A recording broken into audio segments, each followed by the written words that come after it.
I'm honored that Peter Mertens, the former head of R&D and former board member of Audi, VW, Volvo Cars, Jaguar Land Rover, and now board member of Faurecia, Valenz, and Recogni, did reach out to me and ask if I would be interested to do an interview with him.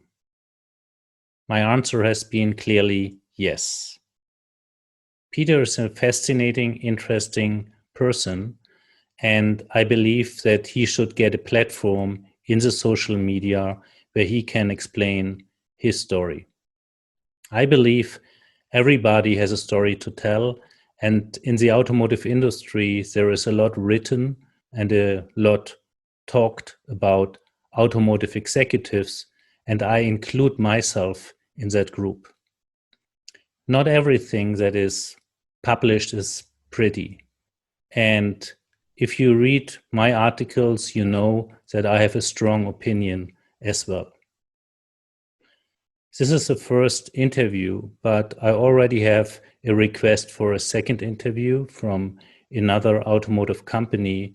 And the platform I'm trying to present here is a platform where those managers can tell their story. It is not my intention to show anybody in a positive or negative light, but it is my intention to give these people an opportunity to tell their version of the truth. I never believed that my modest thoughts would be interesting for anybody. I didn't believe it when I started to write about 2 years ago about issues and challenges that I've been seeing in the automotive industry. And I did not believe it when I started to record my first videos. Even more surprising was to me that high-ranked executives like Peter are interested to talk to me, and I'm honored and happy to provide the platform I believe he is looking for. This first interview happens as a reaction from my article, It Will Be Blood. Peter has seen the embedded video in that article, and he has seen obviously the article, and he was trying to get in touch because there are parts in it that he likes and there are other parts in there that he doesn't like, which is fair enough. In order to prepare for the interview that will follow this introduction, you may want to read the article and look into the video just to understand the context, how he's answering and what he's answering. Peter is an automotive veteran with an interesting story, but obviously, as every executive, there are limitations what Peter can say and talk about. I'm not trying to force him into anything. I just want to give him space and time, and hopefully I have enough interesting questions to motivate him to tell us a little bit why the things happened like they happened. In my article, I did quote Peter with the words, "We slept." And later on he said, "It will be bloody." I do hope that Peter will elaborate on these two statements a little bit. And having said that, I hope you enjoy the following conversation. You made some outstanding statements in the past about the German auto industry, which makes you kind of special because these are statements I haven't heard before. It's statements like, our suppliers did not deliver as we thought they will. We trusted them a little bit too much. Statements like, it will be bloody or not everybody will survive. So pretty strong statements. And I believe this is very, very positive because a lot of people are waiting for this kind of statements from executives from the German automotive industry. Why do you believe that this is not coming from other top executives in Germany? Of course, one of the reasons is that I'm out of operational business, so I don't have responsibility for a big team anymore. And we said, you gain some freedom, obviously, in expressing your thoughts and also your visions a bit more. But of course, I did say that we relied on suppliers, and they didn't always deliver what we were expecting. This is not bashing the suppliers. This is just, I think it is, we were just wrong in thinking that our own value creation should be as small as possible, and that we would put it on the suppliers to do everything that at the end really matters and makes a difference in how to do a design and develop a car. And we said we, the OEMs, the automotive industry, lost a lot of competencies, and on the other side, the suppliers weren't really ready. And they weren't, how could they be better in software development, in developing battery management systems, etc., than the OEMs were? So it was actually something where we had a big hope, and it didn't really work out. Others, specifically newcomers, or let's say more recently developed companies, do that differently. And I think they've learned from the traditional OEMs that it's not a good idea to have very, very small value creation. They have much bigger horizontal integration and do much more of the things from the beginning that really matter and enable a car to be built up to be different from what is available from traditional OEMs. So I think you are hitting in a very important point, which I'm stressing all the time, which is vertical integration. And I mean, I believe it's fair to say that a huge portion of the huge success of the German automotive industry is because they have not been vertically integrated for a long time, right? Yeah. So for decades, it was a very valuable method in terms of outsourcing as much as possible, bringing costs down to the blood, if you will, and really, getting the margin in. And the disruption we are at the moment experiencing from ICE to BEV is changing everything rapidly. This quick change is causing, I believe, a lot of challenges, not only in Germany, but particularly here.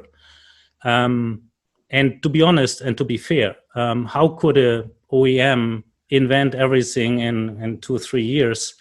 What usually suppliers should invent in that time frame. On the other side, we have competitors who are inventing those. And I'm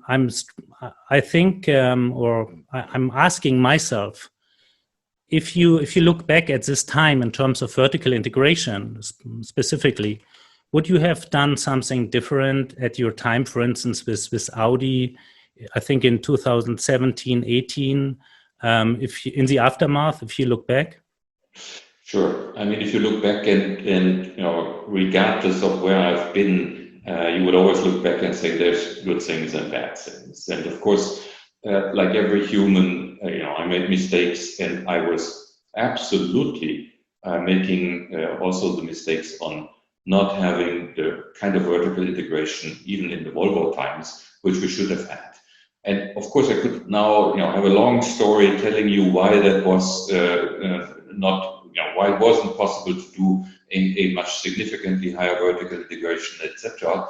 But it doesn't really help at the end. It was a mistake. I think we need to learn from that mistake. But it's super difficult in a way right now, because we are in the most disruptive phase of automotive business probably since its existence. It's being very innovative, having to deal with new technologies like autonomous drive, of course, having to go electric really full steam, having new competitors, not to talk about less Tesla, but also Zoox and the Bytons, and who knows what Apple does, and the Googles and the Ubers, for example, and Lufts. And then this vertical integration question of how can we get the stuff back under control and do start a project, a vehicle project, not by drawing, the outside skin and having the first sketches, but starting from, what is it, what really matters? And at the end, this is going to be software that matters more than anything else. And that's such a radical change in combination with all the other threats. So it's super, super difficult to lean a big organization towards all these kind of things in parallel. So I think there's a lot of very important points you're hitting here, and I fully agree, by the way. It's always easy to criticize, also from me, from the outside, very easy. Yeah. And honor to you for saying we made mistakes. Not everybody would do that, really. I appreciate that. But let's look into the situation right now. I mean, you talked about software, you talked about vertical integration, you mentioned autonomous driving. If someone would ask you, a top manager from a German OEM would ask you right now, hey, Peter, what would you say in terms of priorities? How should we approach that? We are starting kind of a blank sheet here. Yes, we've been doing first steps with BEVs, but where should we put our money first? What is that is helping us through this transformation?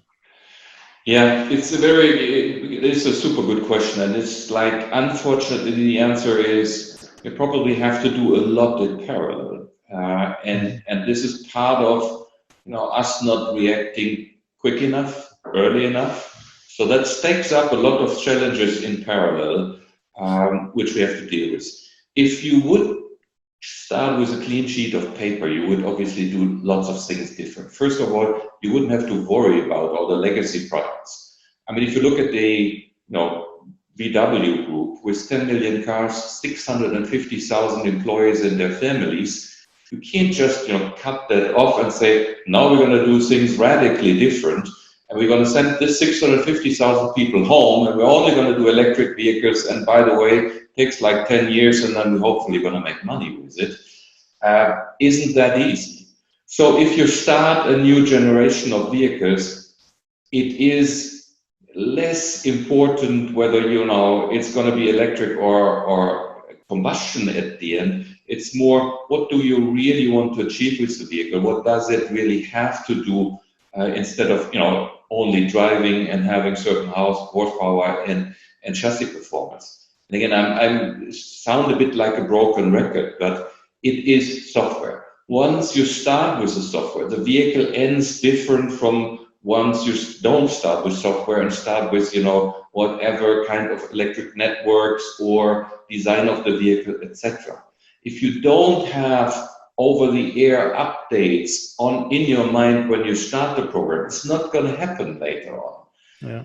And that is sort of the big challenge where all the OEMs still, we are changing and people are changing and thinking more about, what is really important besides the normal attributes. They can't just have it all and say, okay, now we're going to think only about software. And by the way, one of the things that is very much in the press right now is, okay, there is Mercedes joining forces with NVIDIA, and guess what? They develop an operating system. Okay, interesting. I mean, very interesting. And then everybody says, well, we want to have our own operating system as well. And then they all hire like 10,000 people, and they try to do what's most likely impossible as a standalone company, to develop an operating system that you can use to make your car as competitive and modern as those cars need to be to survive in the future. OEMs don't have the experience, probably don't have all the skills and the right resources for that. And the most scary thing to me is that everybody does their own job. I mean, they go, and Mercedes does it, VW wants to have their own operating system, and BMW, of course, has to do the same, and it goes around the world. And imagine if you look at this now from a supplier point of view, everybody has their own operating system, no commonalities in between those systems whatsoever. What a waste of resources, what a waste of money, and what the unbelievable complexity we are producing. Yeah, I fully agree. I mean, software is certainly one of the key elements for success in the future. And I mean, straight questions, as you talked about over-the-air updates. Have you ever driven a Tesla? Have you had that experience in terms of over-the-air updates and improvements over time? But this, and again, I'm not trying to make any excuses for myself or for us traditional OEMs. They have, from the beginning, Tesla has started around focus only on electrification and focus on those things that really matter. And they were thinking about services from the beginning much more than any traditional OEM.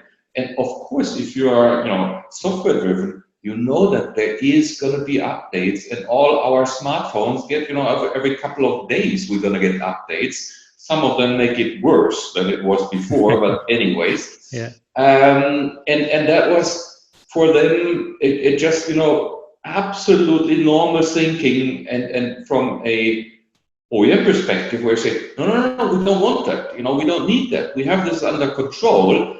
It's a thought after the second or the third thought. And then you're running behind. So yes, over the updates is something where we, again, probably have missed the opportunity 5 years ago in doing something similar. And now, step by step, we get into that. When I read the announcement from NVIDIA and Mercedes, they're proudly saying, and then we're going to have over-the-air update in 2023. Give me a break, Tesla had it from the beginning, so it's like almost 10 years behind the market leader. And I'm not trying to talk Tesla to be, fantastic, etc. They have a lot of stuff which I would not really have released, and I wouldn't really, praise them for everything. But it just shows the difference in thinking. Mm-hmm. So if we talk about continuous improvements of vehicles through software, I mean, this is what we are talking here, right? So you kind of build a metal box that has a lot of potential involved already, and you can unlock this if the customer pays for it extra, obviously, with actually a very nice margin, as we all know, much better than Metalworks. Doesn't that conflict with the old traditional model strategy of all German OEMs we are used to, in terms of, hey, there's a new A8, there's a new S-Class with that fantastic feature in there, and the people pay a premium to get that, which is outdated after 2 to 3 years. So to get the latest and greatest, after 5 years latest, they buy a new vehicle. Now, you mentioned it, Tesla is coming, and I believe others are coming too, with software upgrades where the car is improving over time. So if you are in incumbent OEM, you have now kind of two product lines. So one with this improvements after 5-7 years, you have a new model, and then you have your other vehicles that are improving all the time. You're probably going to have also cannibalization based on that, right? So what is the strategy there? How can you work with that? The strategy is focus, and it needs to be focused. Mm-hmm. And I think this is one of the things that have been, due to Corona, have happened faster than it would have happened if there was no Corona. Mm-hmm. But everybody right now looks into their portfolio and says, oh my gosh, how many products, and how can we feed all of these products at the end with budgeted people and so much complexity. So one answer is focus, reduce the number of different vehicles. Don't go into each and every segment. Just, pick your fights, pick what is important for the brand and go there, and hopefully you're going to get a lot of volumes. Once, if I have to prioritize, if I change sheet metal or built-in upgradability versus, changing sheet metal, which takes years and years. Of course, the focus has to be on upgrading via, over-the-air and functionality to keep the models attractive. And even for a second and a third customer, it's a super feature to upgrade used cars and bring them to higher levels, and with that achieve higher residential values, etc., residual values. So the priority is, yeah, you have to do that, and yes, you have to have a much leaner setup in terms of the portfolio.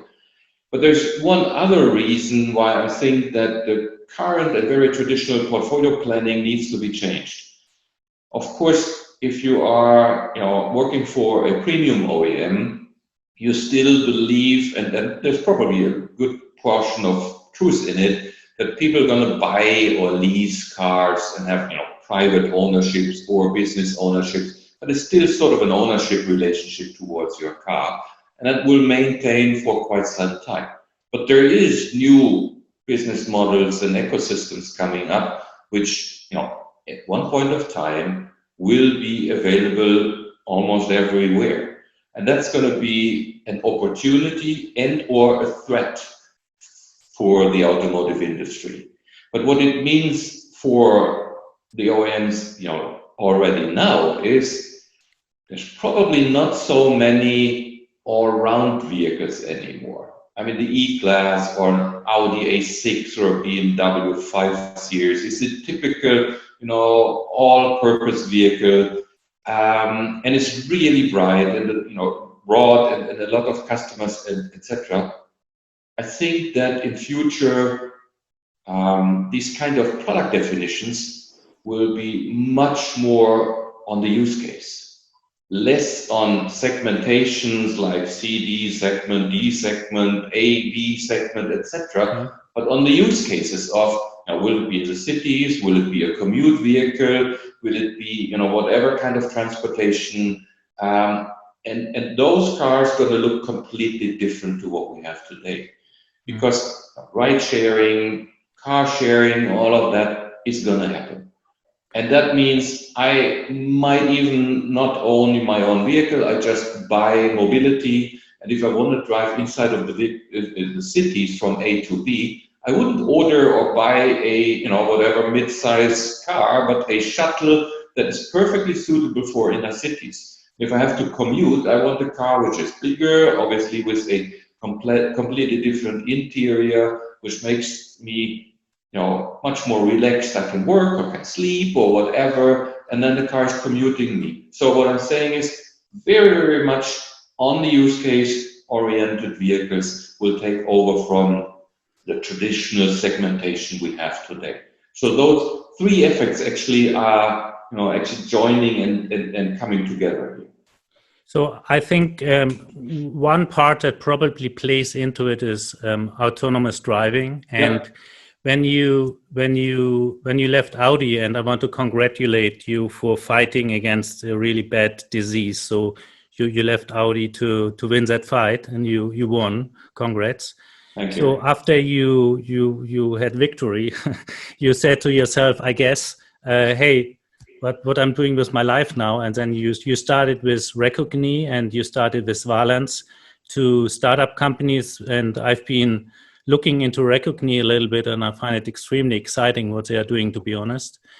That plays a little bit into that what you just mentioned in terms of ride-hailing, ride-sharing. We talk about robo-taxis here in the future also. Do you want to explain a little bit what these two companies are doing, why you are a part of them, and why do you believe that they have a future? Because you mentioned it already. The OEMs have an uphill battle, so it's a difficult, very hard time. You said not all going to survive, which a lot of people are thinking. And I'm very careful with that statement because I believe survival can mean, or not survival can mean different things, but we can discuss this a little bit later.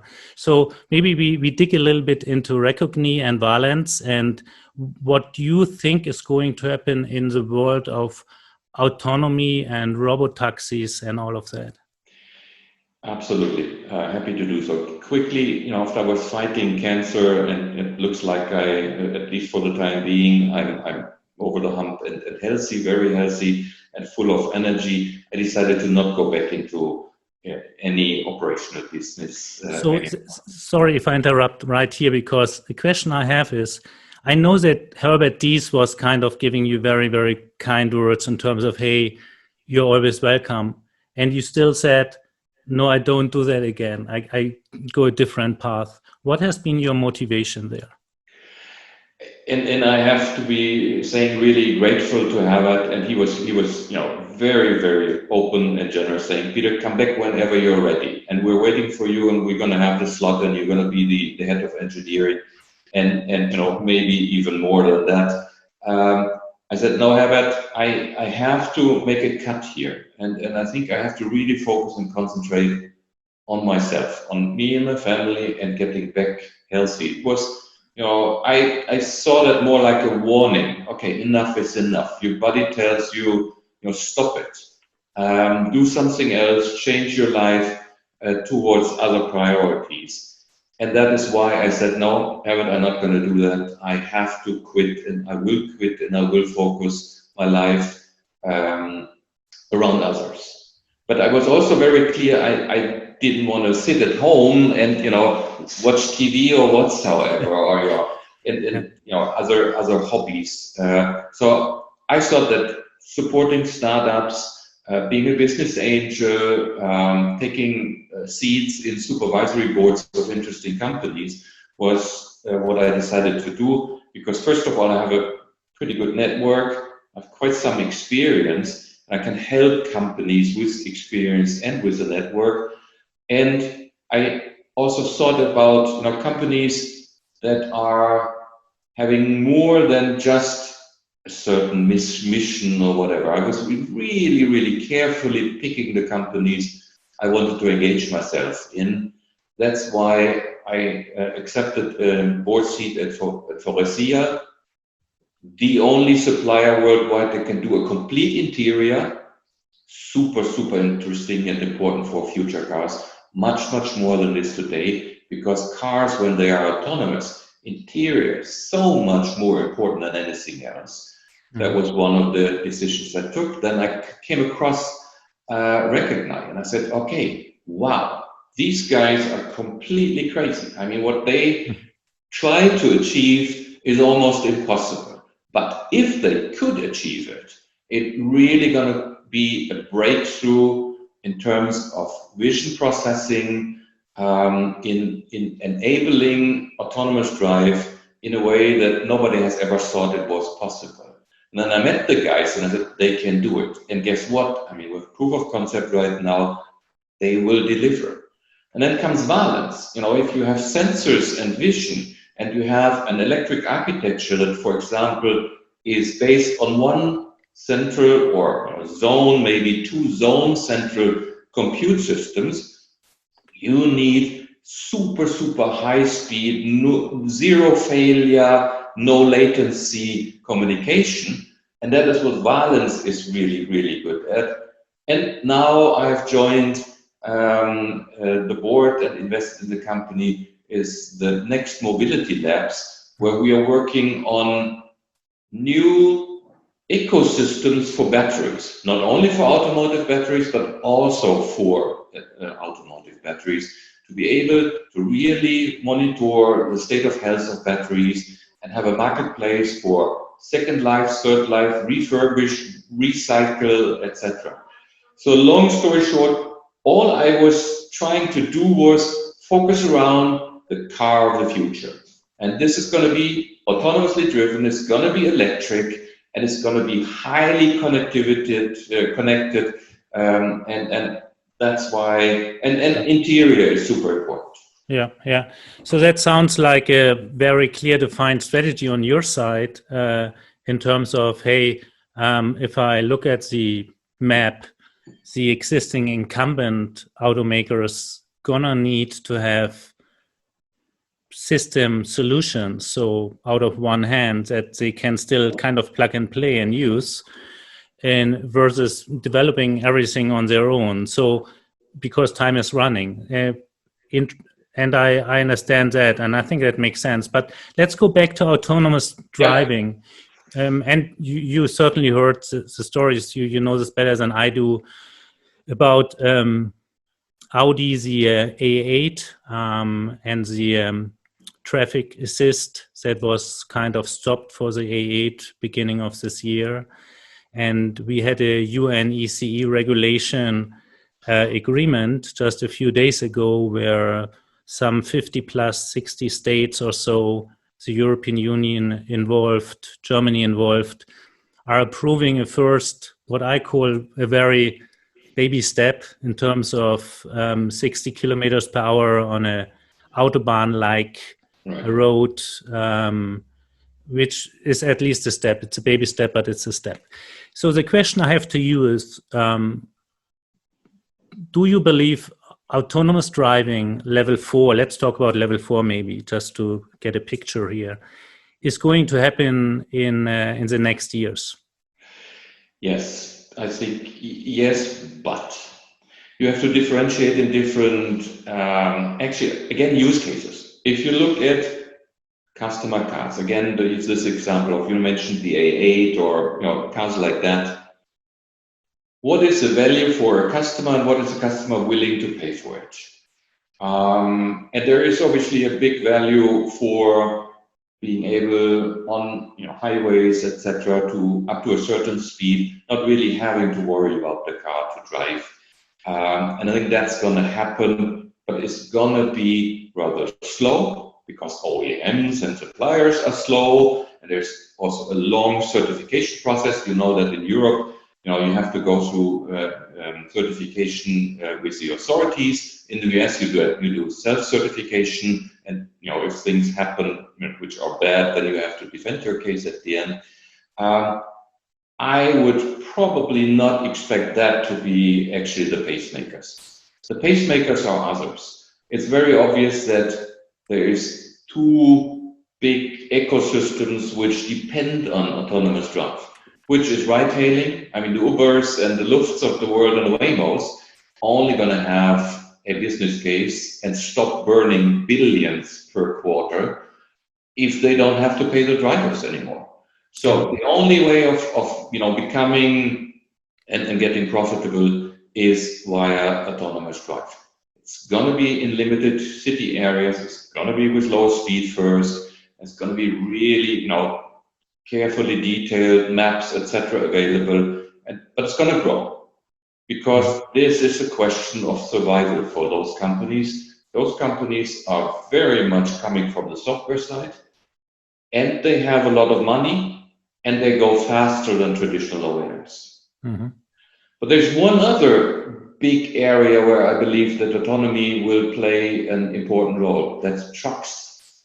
Mm-hmm. I mean, if you think of trucks mainly being on highways, so a relatively easy case to deal with autonomy. And in Europe, for example, there's regulations. You drive 4 hours, you need to make a pause, for 1 hour. And then, of course, that costs a lot of money and mileage. And there's so many accidents that would have never, ever, ever happened if those trucks would have had modern technology, like blind spot detection and just forward-looking and rearward-looking cameras that would stop if the driver falls asleep, etc. Mm-hmm. So if the regulators would really want to do something for economy, for technology, and for human life, they would put pressure on the truck manufacturers and say, guys, you guys need to have all that stuff so that you can really drive autonomously with that increased safety and, by the way, your profitability as well. Hmm. So those are the three areas. The ride-hailing will be the fastest. The trucks will have to follow and probably going to step by step, be the next. And the private ownership is questionable whether that's going to be big volumes. Okay, so expand for the on that. foreseeable future. I mean, at the end, I'm assuming at the end, in 15 years maybe, all cars will have the features of being able to drive autonomously, and then you can at least decide on, it's great, I love my car, it's sunny outside, I'm gonna drive myself and have a lot of fun. Or no, I'm driving to work and I would like to have something done in between, briefing for a meeting or having a Zoom meeting, etc. So please, car, take over, take me to the work, and I have spare time and extra time for it. do you believe the regulation from the authorities is going to be the bigger challenge or the technical challenges? The technical challenge. I mean, the authorities they have the same challenge as the industry. I mean, if at the end, the Kraftfahrtbundesamt, for example, they have to put a stamp under it and say it's good, it can go, and it's safe. Well, how can you say it's safe? It's probably safer than a human driver in many instances. But will there be no accidents? Of course will there be accidents, and maybe even fatalities. And then the whole thing is really going to get complicated. So you're saying the perfect... Just add two comments, please. Sure. One is, to me, it's very clear, the OEMs have the liability. Anything goes wrong with autonomy-driven vehicles, the liability is with the OEM. One thing. And the second thing is, it actually, at the end, matters much more, bottom line, to have less accidents and less severe accidents than proving that there's no accidents possible, because that's not going to happen in the next couple of years. Yeah. I agree. I mean, you're actually saying the perfect is the enemy of the good, which means you have an improvement, which is awesome. We have less death rates, but nobody is listening because they see that one accident, and because of that, this is just really bad. So, and actually, in many systems in which we live, this is not so easy for a guy like me to sign off something where we know it's going to be better, because we know 95% of the accidents are caused by drivers. So if we can reduce that number a bit, it's already good. Again, bottom line needs to be a super improvement versus just having the faulty driver. But on the other side, you make yourself somehow vulnerable, for being pulled into court, etc., having to defend yourself. And that's a bit of a problem. So that's a good point, because the liability regulation here in Europe are different compared to the US, very much different, as you just lined out. I mean, I'm not a lawyer. You're not a lawyer, I believe. You're an engineer like me. But we all know how this is. So here in Europe, you're gonna be in a difficult situation, and it could also be a PR disaster for incumbents. So that may be one of the reasons why they are very, very careful here to push this out. I mean, I don't know, and I'm not sure if you know, and if you know, if you even can tell, if Audi would have been able to put this on the road already, the traffic jam assist, but the liabilities question and the PR situation may have been a reason to say, altogether, it's still a risky situation. Absolutely, and I'm not going to talk about internal things on how we decided, etc. But the question I asked myself during that phase is what to gain and what to lose. And frankly speaking, the system worked really, really good. Was it perfect? No, it wasn't. And if there was something happening, with the diesel scandal and all of that kind of stuff we had, and not even completely behind us, just another scandal, or at least another big case in the press, would have been a big threat, and it wasn't worth it. And it is maybe also, this is now very straightforward, maybe not the best idea to develop a car conventionally and then put a feature on top of it and say, now we're going to try to train this car to drive autonomously up to 60 kilometers on highways, etc. I don't think that's really the best way going for it. The car needs to be, from the beginning, from the design, from all its features, from the electric architecture and all its software, being made for that. And I think that's a big difference. Like the e-tron. I mean, the e-tron was definitely a first good step in that direction. And can you talk a little bit about your time while helping to develop and making the e-tron ready for the market. And how do you see now, if you look back and if you look at other BEVs, be it from Germany or from abroad, how do you see the vehicle now in the overall context? I actually don't deserve a lot of credit on the e-tron, I have to say. I have trying to bring it into production so that it's as smooth as possible. I think it's a very good car. It is not really made on an architecture that was developed for electrification. Mm-hmm. It wasn't. It's a step in between. Yeah. Which is okay. I mean, was a quick reaction on, gosh, we sort of missed the train here. Let's try to really catch up fast. Mm-hmm. And with that, I think the e-tron is pretty good. It has over-the-air capabilities. It is by far not as much as other OEM or like Tesla does, but it is quite a good answer. And we were test driving obviously the e-tron versus all the electric cars in that segment, and there were not so many as you can imagine.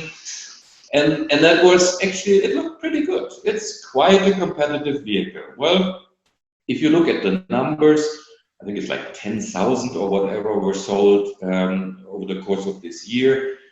This is less than expected. And I don't think it's a question of demand. It's actually a question on how can the suppliers fulfill the real demand. And it's one of those things where I regret that we just made ourselves dependent on suppliers too much. And I can also, if I would be sitting on the other side of the table, I could say, well, we have told them when we did, the battery, the plug-in hybrids, etc. We've promised them the world on volumes, etc. And they just didn't believe us anymore. So they just put like 15% or whatever, 20% of the capacity in place.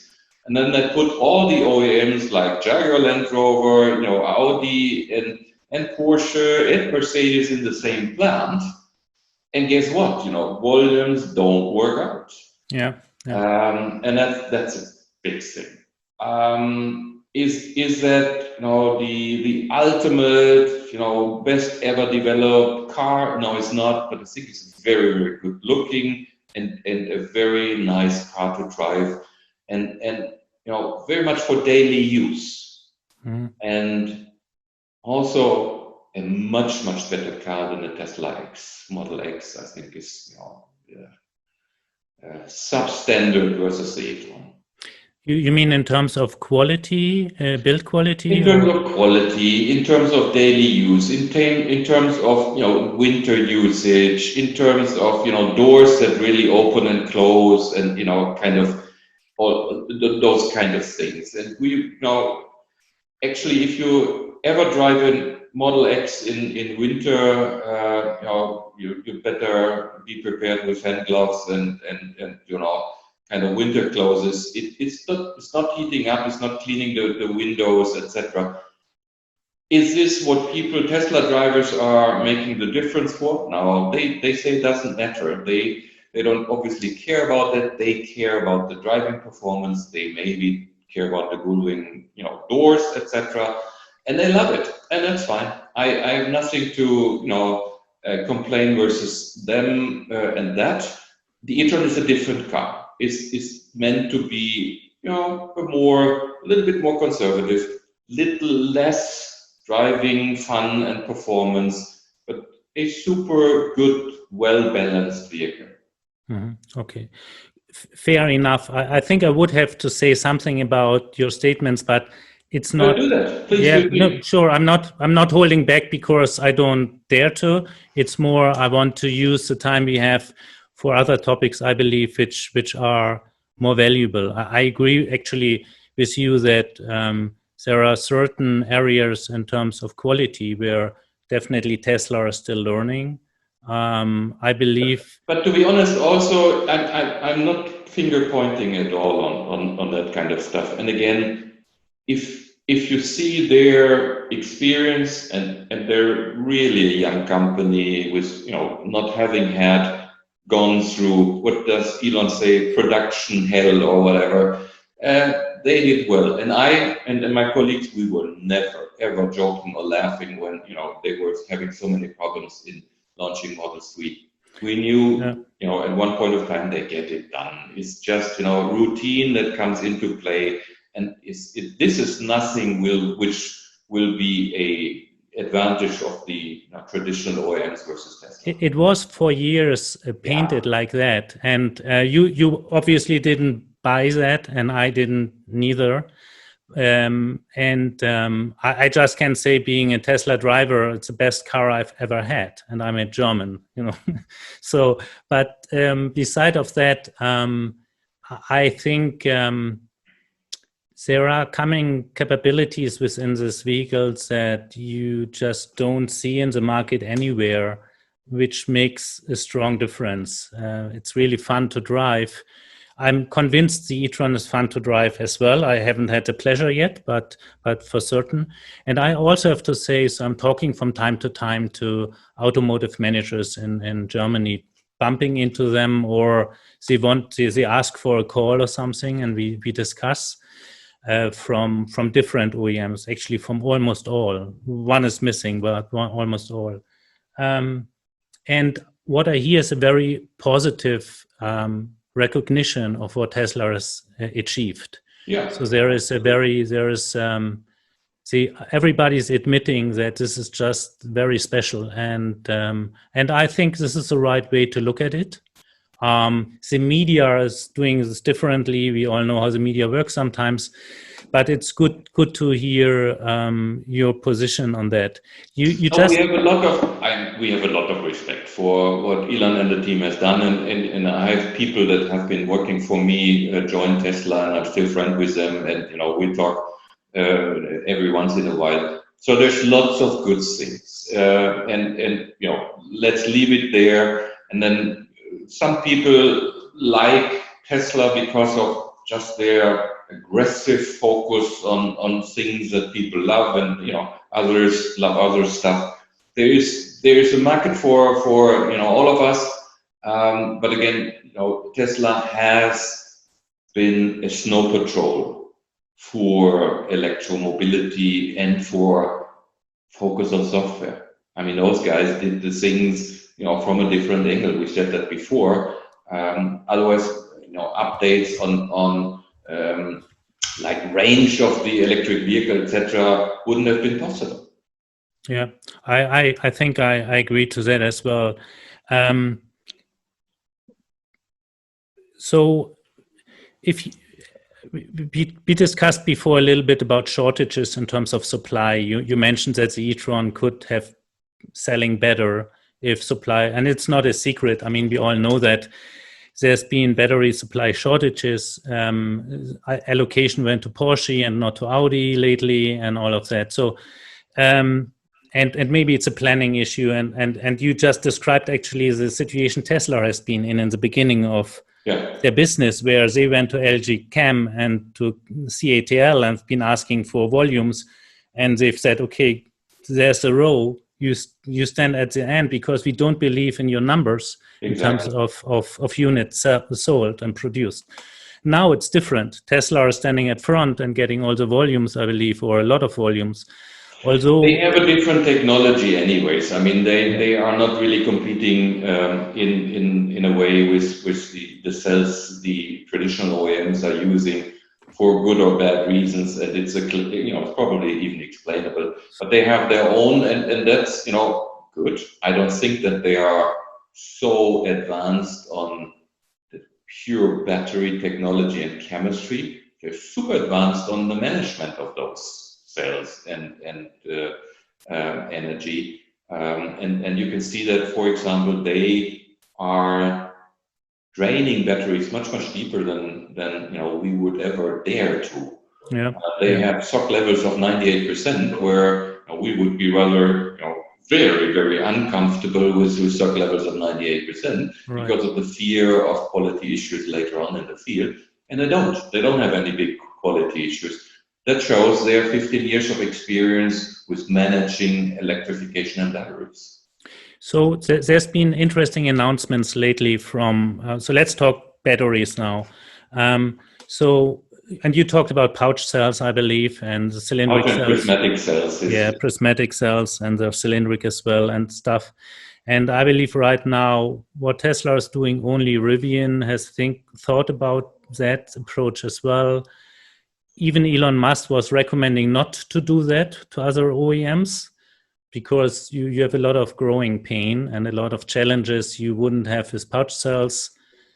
So it's a long story, and you can probably talk hours about that. But it's two comments. I mean, if you look into efficiency in terms of kilowatt hours per kilogram or square foot or whatever, is not really the best answers. And the bees, by the way, learned that 1 billion years ago that ground isn't really very, effective when it comes to usage of space. That's one of the biggest things around it, where you can decide whether you go round or you go prismatic or you go pouch or octographic or whatever. Yeah, I mean, fine, fair statement. I also would have, I mean, maybe at a later point in time we can dig deeper into that. So the question I have is, you probably have heard that Tesla has a battery day that is now scheduled mid of September. Yep. And they're gonna have a tour in the battery cell production. And if you look at the layout from the Gigafactory Berlin, you also find battery cell production there. Yep. At least very strong indications, let's put it like that. I think there's indications and a lot of talk, and I even think it's commitments made. There's gonna be a battery manufacturing part of the big Gigafactory in Berlin. Because you said, and I agreed to the battery management point, where Tesla with software and with cooling abilities have been able to manage a difficult environment of this formats and this chemistry in a way that you have very low degradation, and you can, as you said, go down. I've been down to 2% with mine, and it's still great. But the question here is, it seems like Tesla is investing in Maxwell and other companies, and also has some high-ranked scientists working on something that could be groundbreaking. I'm not talking about solid state here, really. I'm talking about improvements of the existing lithium-ion technology. What do you believe where this goes to? What is the future? It looks like Tesla is continuously innovating. We don't have yet, we have Norfolk, but we don't have a lot of battery manufacturers in Europe yet. Correct. How do you see this development going? Are we going into a situation where in 5 years from now, the two of us are talking about, well, wrong decisions 5 years ago, yeah? So, because now we are even more behind in terms of battery technology in Europe. I think we don't have to wait 5 more years to say it's a mistake. We did a mistake in not investing into that technology, just relying on Chinese and Korean suppliers. Not a good idea. I think it is, very, very, very late, but hopefully not too late for Europe to catch up and really invest in that technology. Northvolt is really one shining star, I have to say. All compliments to Peter Carlson and the team in being brave enough to put this into reality. For example, also in cooperation with VW. But it needs more, and I think it's good to see that Northvolt is going to be a European venture that's going to succeed and also have the ability of being sustainable, not only from the drive ability of the car at the end, also from a production point of view. They're going to use a lot of renewable energy, mainly water for production, etc. And I think that's super, super important as well. So cradle to grave is really sustainable. who is going to win the race on batteries? Difficult to say. I think that Tesla has a couple of years, or it's actually Panasonic, to be really honest, a couple of years of advantage. They have the lowest cobalt in their batteries because they are working on it since 10 years, because round cells can bear more pressure, obviously, to deal with.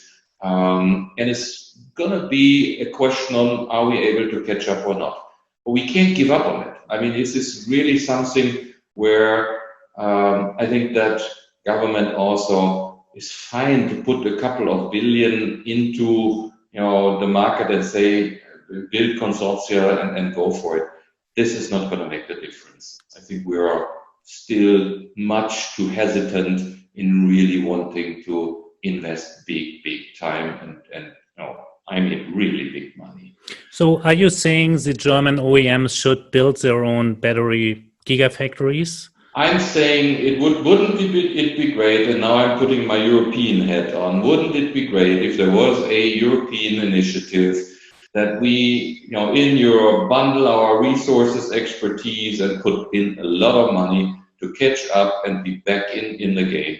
And you see that already in the next technology that is coming, and I'm really convinced it's going to come. It's the solid state batteries that will be the future. Who's leading? America and Japan, and nothing in Europe at all, and that bothers me a lot. I mean, quantum scale has quite some advanced technology. Toyota, if there would have been the Olympic Games, they were announcing to have solid state batteries available already this year, which I doubt whether that was really seriously meant. But anyways, I mean, this is still, you look at it and then you say, okay, Europe is behind again.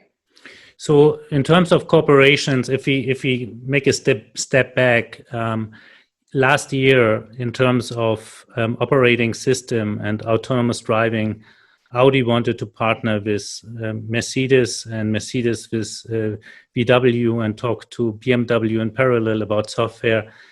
And now everybody is on its own, back to square one, as you mentioned in the beginning, right? And now you're saying, European head-on, why don't we do something together? How likely is that, in your opinion, that this is going to happen? I think it is possible that it is going to happen. Whether, I think it's very likely, I don't, but it's very, very necessary. I mean, again, it cannot be the answer that everybody puts like thousands of software engineers somewhere and they do their stuff and everybody does the same. And at the end, probably, maybe it's good or bad, I don't know. It's just a waste of resources. If one could bundle, energy and interests in an initiative where there was, let's say, a European initiative with some OEMs, some tier ones, and say, let's develop an open source, at least for the ones that are committed in that consortium, an open source operating system for the European and maybe whoever wants to participate at the end, automotive industry. I think it's worthwhile the energy. It's worthwhile trying to fight for that and at least giving it a try. But you see what happens. I mean, everybody's talking to everybody, and then always the same reaction. They go like this, and then they stop and say, we can't trust the guys in Munich, and they don't trust the guys in Wolfsburg, etc. And nobody trusts the Swabians. It's really, really, really bad. And then, this is just Germany. And then you talk about Europe, etc. But this would be worth it. This would really be worth it. So coming back to one of the strong statements you made about not everybody is going to survive it. What do you think? Who's going to survive? Yeah, survival, actually, I have to explain. Survival is a very absolute term. And there's, two different, let's say, potential stages of survival. One will be in losing independence. And you see things already happening, very much of consolidation. and PSA and Fiat Chrysler Auto going together, and other stuff is ongoing. That's the first thing that happens, much more consolidation in terms of losing independence. And then the second thing, I do believe if the governments don't put infinite money into the OEMs, there will be OEMs going out of business. And this is maybe also something which I regret to say, but that's not really the worst thing that can happen. I think that is just part of our economy and part of how business works. You miss the train, well, then you miss the train, and you better make sure you do your homework and be future oriented and do the right innovations so you stay ahead of the crowd and be the ones that survive without having to get big government subsidies. So do you see also German automakers being in situations that they need to, let's say, be one company, if you will, with two brands in it, like something like that, to keep face? I don't think it's going to happen. I think that would probably, I can't imagine, I'm not really, but it would have been good if there was a stronger cooperation, for example, between the three premium German OEMs, which is possible and would have been a very strong statement and step, which now is completely falling apart again. And it's probably taking years to maybe do another start, and maybe it's not going to happen ever. But things are not going to, times are not going to get better or easier again. I think what I said in the beginning, with all this disruption on vertical integration, on electrification, on autonomous drive, there is going to be, hydrogen at, one point of time also in the game. This is all too much to have everybody do the same and little differentiation at the end, because somebody has to pay the bills.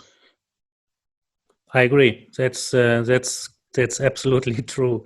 So you just mentioned hydrogen. Do you believe that this is something that will, we have in Germany here a big initiative about doing science around it, let's put it like that. So it's a lot of money, first of all. But there are probably challenges where that technology could be used for. I personally don't believe in fuel cells for vehicles, but for a variety of reasons, but interested in your opinion. Yeah, it's one of those things which is super polarizing. If you ask Elon, he talks about this is bullshit. And I disagree with that completely. I think you have to be a bit more differentiated if you look at fuel cell.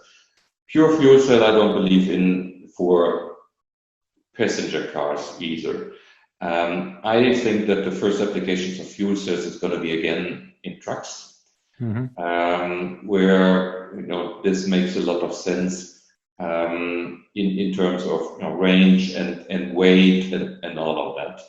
And then it's going to trickle down, and it's probably not going to trickle down into the smallest vehicles.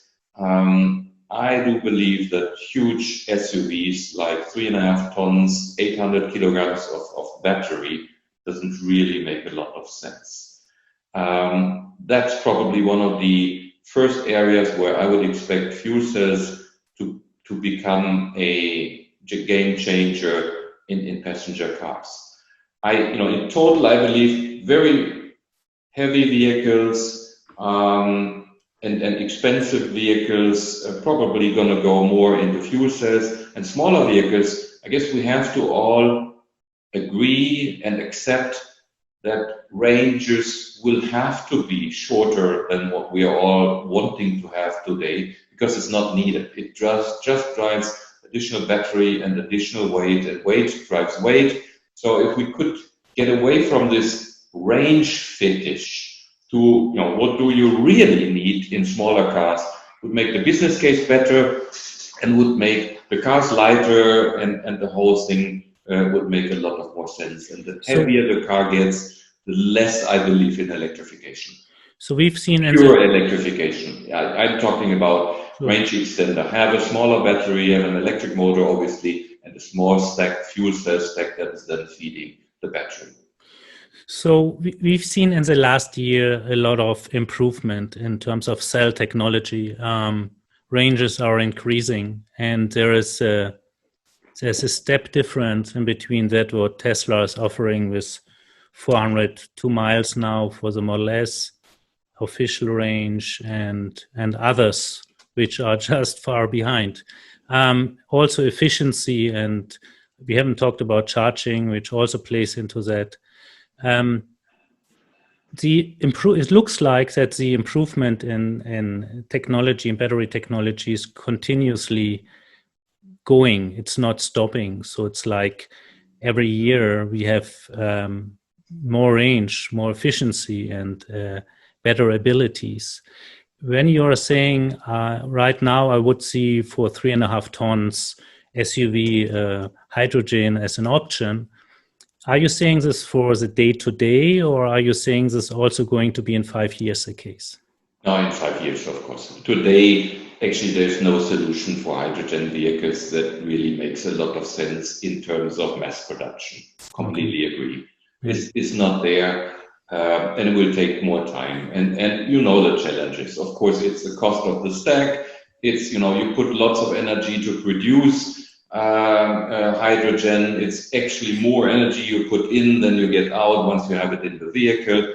It needs to be produced obviously with renewable energies, otherwise the eco balance is very bad balance.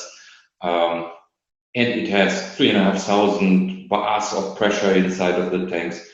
There's, I think, a lot of work still to be done, but I do believe that, maybe in 5, maybe in 8, maybe in 10 years, bigger cars would most likely be better suited or well suited for a range extender solution, which battery, electric motor, and a smaller stack. It's because of infrastructure it exists. If this is working out, this is a very nice way of storing energy, which we have plenty of, specifically during night times, etc. So things could go together and make this an attractive case. Today it's not. Okay, I hear you on that. We need to discuss that in a few years. Yeah, I'm a true believer in hydrogen, and I've always been wrong with saying next 10 years, and I'm saying this since 30 years. So blame on me and shame on me, but I still believe in the next 10 years it's going to happen. Fair enough, and I appreciate your modesty, because I believe you made a lot of right statements as well, I guess. So you're a big believer in BEVs like I am. If you look at the German OEMs, when do you, and that's a nasty question, sorry for that, when are we going to have kind of 50% production of BEVs from German automakers? Because if we see the speed from a Tesla and also Asian suppliers who may deliver to Europe in the future nice cars for low prices, maybe, yeah. So there is pressure, and we discussed that, for the OEMs really to get started. And if they don't, it's going to be tough. When do you see this is happening? It has started. I mean, of course, you see VW is really massively investing like billions and billions and billions of money to get to BEV vehicles, quickly. The first one going to be launched this year, and then comes, a lot of cars. I think it's 35 or so until 2025. Is that going to be enough? I don't know. Will customers adapt that quick? I don't know either. I hope and I believe, and there's probably not a lot of alternatives either. And frankly speaking, that at least from a German perspective, during Corona times, people were not buying too many cars, but if they were buying cars, they bought electric vehicles. So this is something that people changing their mind when crisis comes. Maybe sustainability is super important, becomes more and more important, and then leading to customer decision in terms of electrification. Whether it's going to be 50% in 5 years, most likely not. I would guess it's around 30, maximum 35% in 5 years is going to be electric or battery electric. And this is already optimistic, I'm assuming. And the rest still is going to be relative conventional combustion engines. Okay, fair enough. So I make a joke comment sometimes about Germans because I am German and I can say that, but don't take it on your side. And the joke is that the Germans are probably the worst informed people about battery electric vehicles in the world, which is personal experience and also what we read and what happened here in the last years. It's changing, but it's a joke. Now the Gigafactory is coming to Berlin-Brandenburg, and there's a lot of media attention around that. Do you believe this is going to have an impact on the culture, on how people are thinking about Tesla, battery electric vehicles, and everything around it? So what is going to happen in the next years? I mean, they start with construction now. Foundations are built, but soon we're going to see buildings, and next year we're going to have workers and people are going in and out every day. What is your thought about the impact on the people here on the street, on the Germans? I think it's a very, very positive impact. Of course, there's always people that complain, always. Sure. And of course, people are running and looking for hamsters and trying to make a story out of that. Shouldn't be built, etc. But it is good. And actually, now I'm putting my German hat on. We have to be proud. I mean, this is something which is really a big thing, and having this gigafactory in Germany is great for us. And it's going to help, obviously, promoting electrification, and it's going to help, obviously, promoting Tesla, but also for all the OEMs. I think it does make a difference to have that factory inside of Germany and being built up and seeing that things go together and work, and that electrification isn't an enemy around the corner, which is, somebody has to be scared of.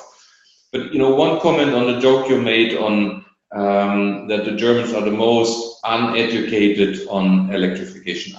I don't buy that, honestly, and I know you meant it as a joke. Germans are very rational people, super rational people, and not so easy to change. And then I'm from Westphalia, and people from Westphalia are the worst. And I think it takes more time to really convince them that electrification is good and is helping. And you have to also be, and you're probably not going to like what I'm saying now, you have to see that the German, current footprint, energy footprint, is not supporting electric vehicles at all when it comes to CO2. Mm-hmm. Actually, there's a study just came out a week ago where if that money that was now given as subsidies for electric vehicles would put into getting out of coal, electrification would have a much bigger impact on the overall CO2 reduction. That's probably true. Well, does it make a difference? I think it does. But does it lead to the answer electric vehicles is wrong? No. It just leads to the answer you need to do both. And I think I'm super disappointed that we're still having coal mines and burning coal into electrification. Is really the absolute disaster. And politics have completely failed in stopping that. And if they would have stopped it, and now was the time, actually, now would have been the time. We're spending billions and billions and billions on everything. Yeah. And we could have stopped coal mining immediately and supported electric vehicles, and then it would have been a really, really good story. So I agree that battery electric vehicles have an extremely positive footprint after usually a year or 30 to 50,000 kilometers driven already, when they are charged with, with green energy. And, yeah. And it's possible. Just as an anecdote, I have about 2% not green energy in my vehicle, and I've been driving since a year now. So it's possible, but yes, the overall situation in Germany is certainly not perfect. I agree that the politicians did not everything perfectly, and there is still a lot to do. I put it really blunt. They have failed. Yeah. They really screwed it up. It would have been just such a strong message in terms of sustainability and in terms of change of technology and industry, if both goes together, and then all of a sudden e-vehicles have, even with normal electric energy, a positive impact on CO2. I'm disappointed, as you are, in particular about the coal decision. I think the idea is to phase it out latest 37, which is ridiculously in the future. It doesn't make any sense to me. But it's probably the unions are strong in Germany and they've been trying to push this through, I guess. I don't know if the SPD... I don't think, sorry for saying, I don't think it's the unions. Okay. I think the unions would have supported, of course. It's workers and it's their families. It's compared to automotive industry, relatively few workers, which if you would want it, you could have put them into work somewhere else with other jobs. It was just, they weren't just brave enough to take a decision that is overdue. Absolutely overdue. I agree to you, but even more important, and this is also, I think, very typical for German culture, this kind of studies or argumentations, like when we all would drive tomorrow a BEV, it wouldn't work. These are argumentations which are not the reality and shouldn't divide from that this is the right approach. Yeah, certainly there are differences, but I think in terms of doing something positive for the environment and for carbon footprint, I mean, to be very honest, when I stopped working last year, end of last year, one of the reasons has been because I've been every week in a plane somewhere flying in Europe, and I couldn't justify this anymore. So that is also one of many points why Which again is a separate topic, and again, I'm not saying that the study said it is not worthwhile doing electric vehicles. The study said, we missed the opportunity on stopping the coal mining and burning, and with that having a much better footprint, and with that even stronger arguments for electric vehicles. Yeah, I agree. I mean, there's still a lot to do, and there are a lot of growing pains here in Germany too. But still, not so bad, not so good. There's a lot to be criticized, but also a lot to be good. I think we are quite over time already. So absolutely, we are. I want to, first of all, I want to thank you very much for all the time you've been spending here with me. I want to wish you all the best for your priority number one in your life, to stay healthy, which is thank you. The most important of everything. And I really enjoyed the conversation. It was a pleasure and fascinating to listen to you. So thanks so much for spending the time. Thank you very much. It was very nice talking to you. And I'm assuming it's not the last time we're going to talk. So there's so many other topics and interesting things ongoing in automotive business, which is, making it so interesting. And this is one of the things, I always tell my kids, don't go into automotive industry, but on the other side, it's super fascinating. Absolutely. It would be a pleasure to catch up later on again. Thank you. Okay, let's do that. Thank you very much. Bye-bye. This was my interview with Peter Mertens. I believe it was a fascinating conversation and gave deep insights into the thought process of one of the top executives of the German automotive industry. Peter has a lot of network in the industry to the existing OEMs, so whatever he said certainly has to do with what he heard and what he learned from his peers. If you enjoyed this video, please follow me on Twitter, subscribe on YouTube, and support me if you want as a patron.